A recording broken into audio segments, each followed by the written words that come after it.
সর্ব প্রশংসা একমাত্র আল্লাহর। আমি আল্লাহর নামে শুরু করছি।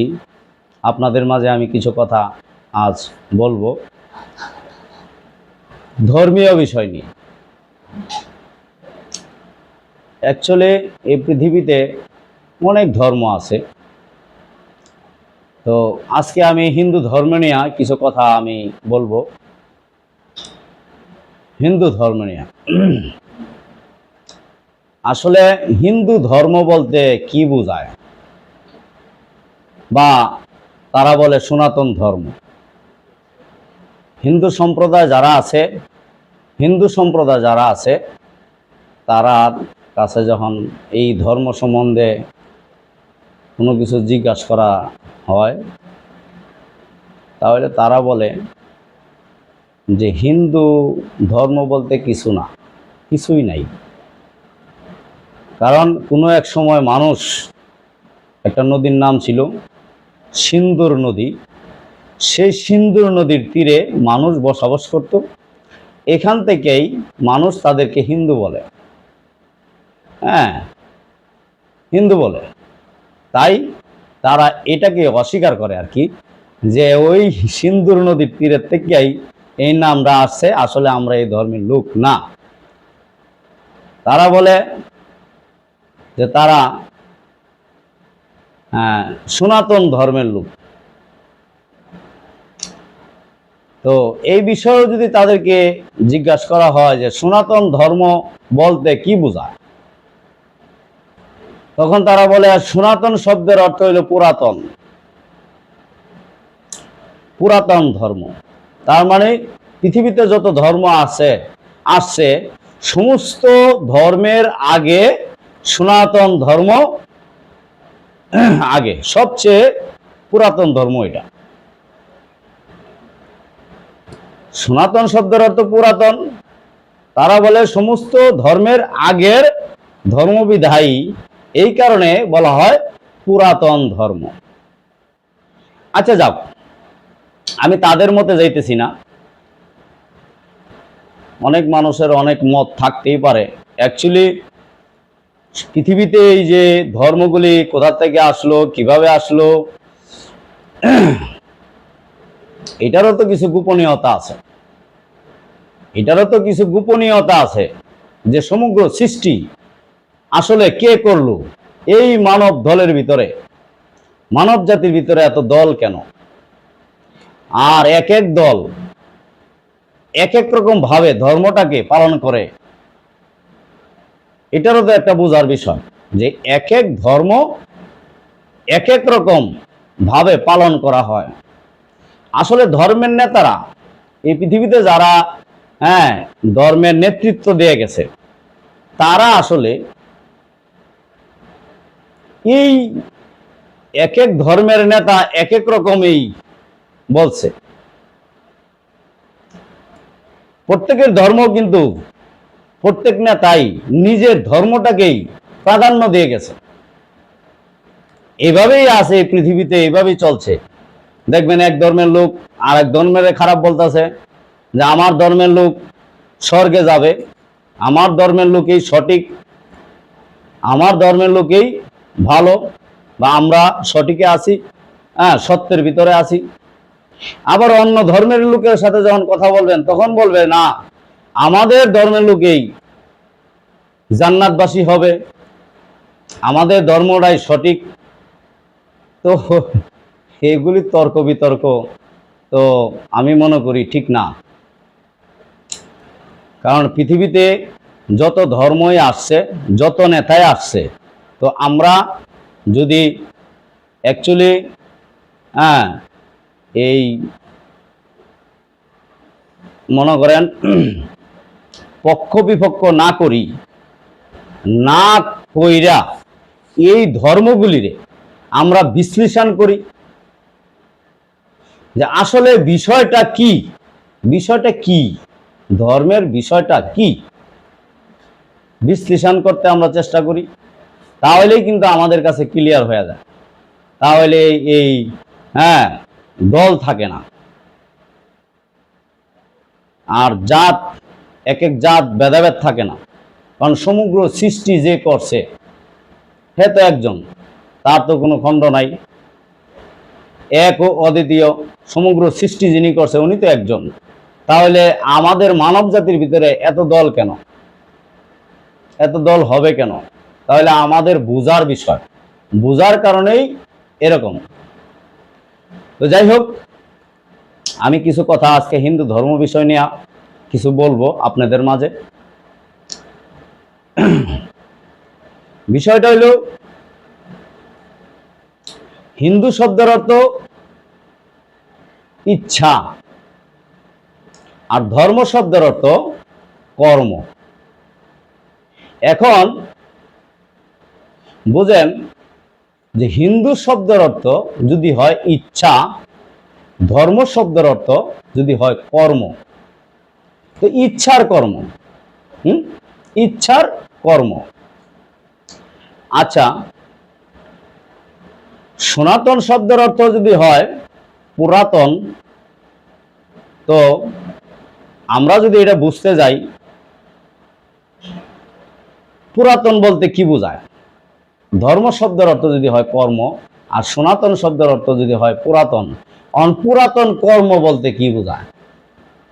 এই যে পুরাতন কর্ম, এখন পুরাতন কর্ম বলতে কি বোঝায়? এটা কি মূর্তি পূজা না অন্য কিছু? এটা কি মূর্তি পূজা বোঝায় না অন্য কিছু বোঝায়? কি কর্ম? পুরাতন কর্ম বলতে কি বোঝায়? আর হিন্দু শব্দের অর্থ ইচ্ছা, ইচ্ছার কর্ম বলতে কি বোঝায়? দুইটা বিষয় নিয়ে আমি কথা বলতে চাইতেছি। ইচ্ছার কর্ম বা পুরাতন কর্ম, পুরাতন কর্ম বলতে কি বোঝায়?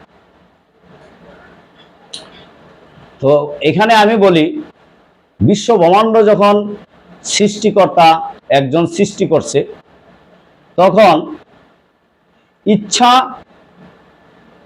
ইচ্ছাটাকেই 5 ভাগে বিভক্ত করা হয়েছে। ইচ্ছাটাকে 5 ভাগে বিভক্ত করা হয়েছে। কোন ইচ্ছাকে? ইচ্ছা শক্তি। ইচ্ছা শক্তিটাকে কয় ভাগে? 5 ভাগে বিভক্ত করা হয়েছে। কে করছে? সৃষ্টিকর্তায় ইচ্ছাটাকে 5 ভাগে বিভক্ত করছে, 5টি খণ্ড করছে ইচ্ছা শক্তিটাকে। এবং এই ইচ্ছা শক্তির 5টি রূপ দিছে। 5টি খণ্ড করার পরে 5টি রূপ দেওয়া হয়েছে। এই যখন রূপ দিল, রূপ দেওয়ার পরেই কিন্তু 5টা আত্মায় পরিণত হইল।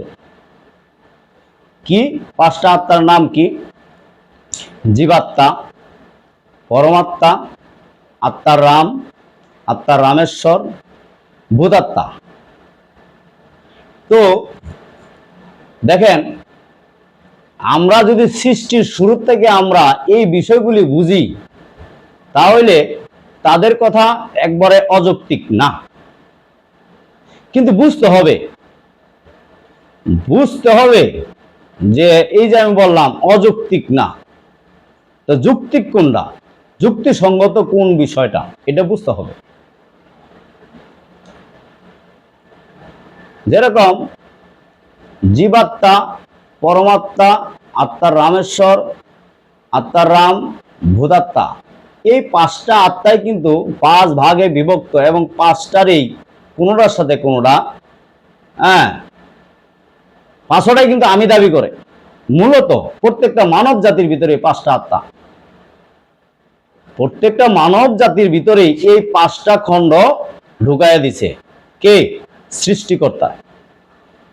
ঢুকাইয়া দেওয়ার পরে আর যখন সৃষ্টি করা হইল, তখনই কিন্তু একটাই আরেকটারে, সেও বলে আমি, জীবাত্মাও বলে আমি, পরমাত্মাও বলে আমি, আত্মার রাম হেও বলে আমি, আত্মার রামেশ্বরও বলে আমি, ভূতাত্মাও বলে আমি। 5 জনেই কিন্তু আমি দাবি করে। কিন্তু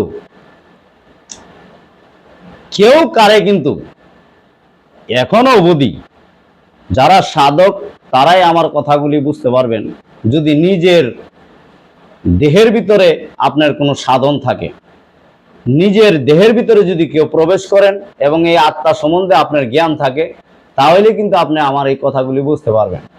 আর যদি আত্মা সম্বন্ধে কোনো জ্ঞান না থাকে, নিজের ভিতরে আপনি প্রবেশ করতে না পারছেন, কখনো নিজের আত্মাকে আপনি চিনছেন না, আপনার আত্মার সাথে আপনার কখনো কথা হয় নাই, কখনো আমার এই কথাগুলি বুঝতেন না, বা বিতর্ক তৈরি হইব। তো আমি এই কথাই বলতেছি যে এগুলি কথা অবশ্য গোপনীয় কথা, যে কোনো একটা আত্মাই, সেও বলে আমি, জীবাত্মাও বলে আমার, পরমাত্মাও বলে আমার, আত্মার রামেশ্বরও বলে আমার, আত্মার রামেও বলে আমার, ভূতাত্মাও বলে আমার। কেউ কাউরে মানতে রাজি না, কেউ কারে মানতে রাজি না, কেউ কাউরে মানতে রাজি না, এবং কেউ এই পাঁচজনের কাছে একজন আরেকজনের কাছে ছোট হইতে রাজি না, এরকম একটা পর্যায়। এটার একটা বাস্তব আপনি এই প্রকৃতির ভিতরে দেখতে পারবেন। আমি একটা বাস্তব প্রমাণ দিচ্ছি। পাওয়ারশীল আগুন, মাটি, হাওয়া, নূর। আগুন, মাটি, হাওয়া, আগুন, মাটি, হাওয়া, নূর, পানি। আগুন, মাটি, হাওয়া, পানি, নূর, এই পাঁচটি খণ্ড দেখেন তো, পাঁচ ভাগেই বিভক্ত। এরা এই যে পাঁচ ভাগেই কিন্তু বিভক্ত। এটি কিন্তু এখানে কোনো আকার নাই, নূরেরও কোনো আকার নাই। হ্যাঁ, দেখতে পাচ্ছেন সূর্যটা গোল, গোল তো কোনো আকার না, মানুষের আকারের মতো না, কিন্তু আত্মার কিন্তু আকার দেওয়া হয়েছে। মানুষের যেরকম স্বরূপ, হাত আছে, পা আছে, চোখ আছে, নাক আছে, কান আছে, মস্তিষ্ক আছে, মাথা আছে, সর্বাঙ্গ আছে, আত্মারও কিন্তু এরকম আছে। কিন্তু এগুলির কিন্তু এই যে আগুনের মনে করেন এগুলি তো নাই। তাহলে দেখেন এই যে আগুন, পানি, নূর, মাটি, বাতাস, এই যে পাঁচটা বিষয়, এই পাঁচ ভাগে দেখেন, বাহিরেও এই পাঁচ ভাগে আছে এবং আমার ভিতরেও, প্রত্যেকটা মানব জাতির ভিতরেই পাঁচ ভাগে আছে। দেখেন তো কোনটার ক্ষমতা কম, কোনটার ক্ষমতা বেশি, একটু চিন্তা করেন তো। বাতাস না থাকলে সমগ্র সৃষ্টি কি থাকবে? আমি বলবো না। আগুন না থাকলে কি থাকবে? আমি বলবো না। পানি না থাকলে কি থাকবে? সৃষ্টি ধ্বংস হবে না? না। নূর না থাকলেও কি থাকবে? না। মাটি না থাকলে? তাহলে তো দেহই নাই।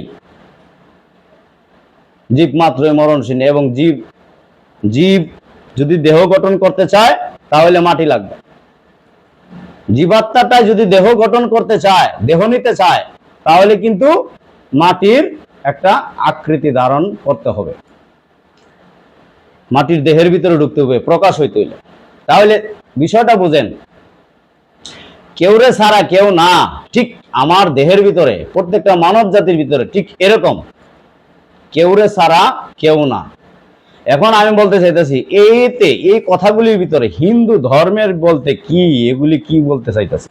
হ্যাঁ, এখানে কিছু কথা আছে। কথাটা হইল, এই পাঁচটা আত্মার যে ইচ্ছা শক্তি আছে, ইচ্ছা শক্তি তো সৃষ্টির শুরুর থেকেই। আর এই ইচ্ছা শক্তি পাঁচ ভাগে বিভক্ত হইয়া একত্র হইয়া মানব দেহের ভিতরে প্রকাশ। দেখেন তো, আপনার ইচ্ছা ভালো করেন, মন্দও করেন, যা ইচ্ছা তাই করেন, এগুলি কোথার থেকে? এক আত্মার থেকে, এক আত্মার ইচ্ছায় করেন? আমি বলবো না, এখানে আরো কিছু গভীর আছে। পঞ্চ আত্মারই প্রকাশ মানব দেহের ভিতরে। পঞ্চ আত্মারই প্রকাশ মানব দেহের ভিতরে। এবং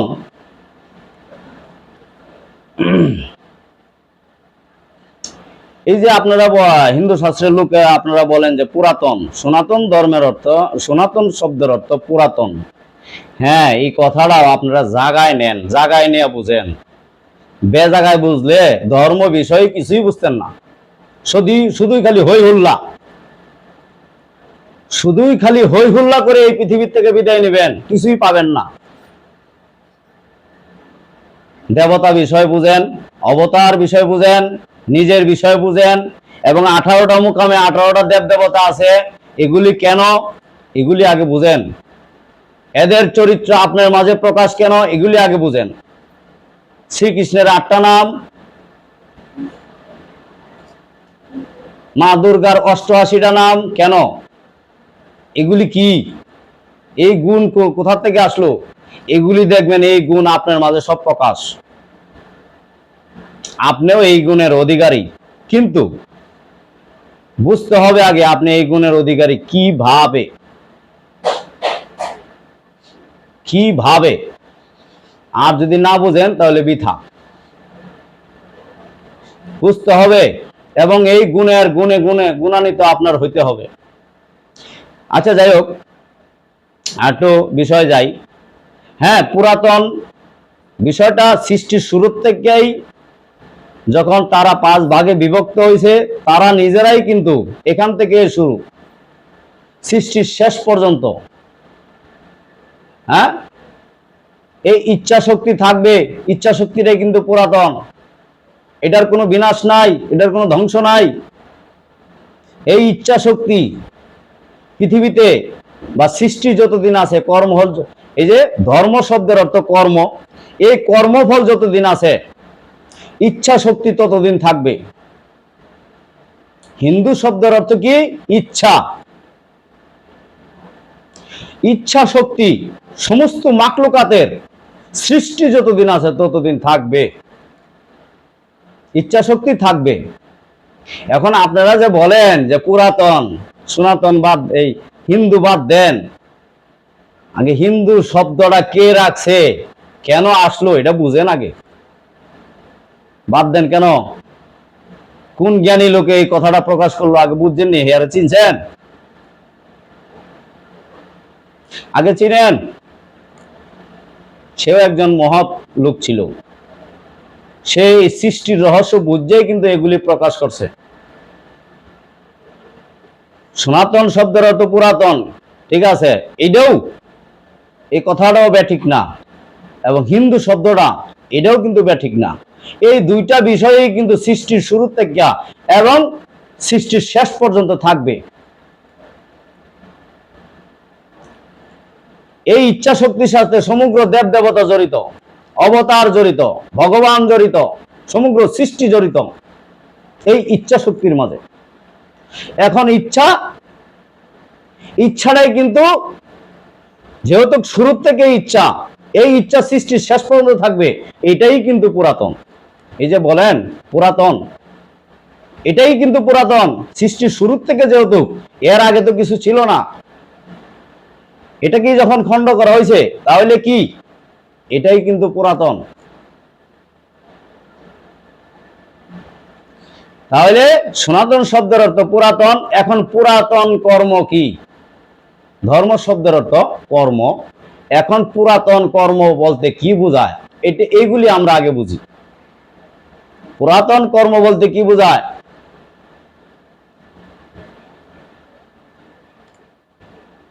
ধর্ম শব্দের অর্থ যদি হয় কর্ম, আর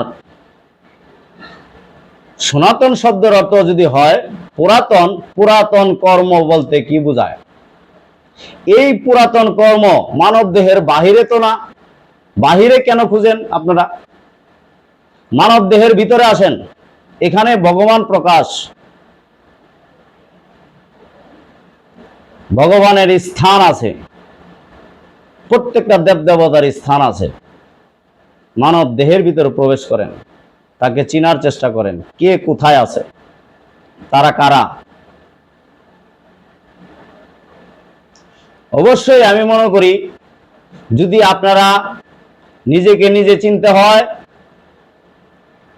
ভগবান মানব রূপে প্রকাশ, ভগবান কি মানব রূপে প্রকাশ, আর এই মানব রূপে প্রকাশ হয়ে গেছে।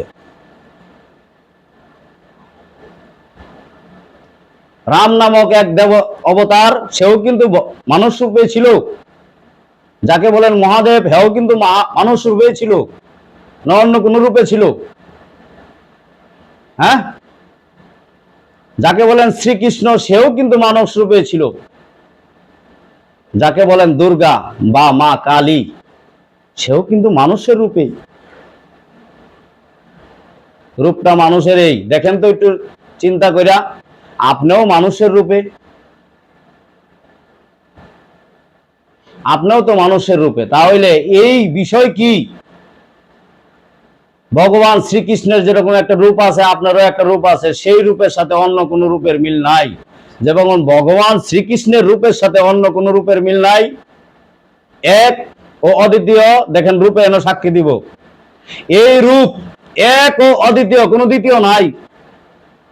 দেখেন তো ভগবান শ্রীকৃষ্ণের রূপের সাথে অন্য কোন রূপের মিল পান কিনা, বা মহাদেবের রূপের সাথে অন্য কোন রূপ মিল পান কিনা দেখেন তো। যতগুলি দেবতা, যতগুলি অবতার পৃথিবীতে আগমন করছে, তাদের মাঝেই কিন্তু কি ভগবান প্রকাশ ছিল।